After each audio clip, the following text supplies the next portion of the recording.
Are you wondering how long it's going to take to sell your house? Here's one thing you can have that can have an impact on your timeline. Right now, the number of homes for sale is growing. The green on this graph shows that not all growth is from new listings or homeowners who just put their houses up for sale. It's also that some of the homes are sitting on the market a little bit longer. Those are the active listings in blue.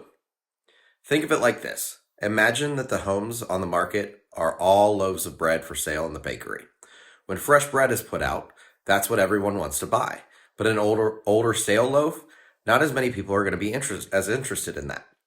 The same is true for home sales. Buyers are going to be drawn to the newest listings first.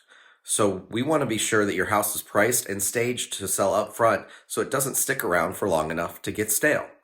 And I can help you with that. I know how to build a strategy so your house is set up to sell quickly even as inventory grows. Reach out to me at 513-835-5506. Thank you.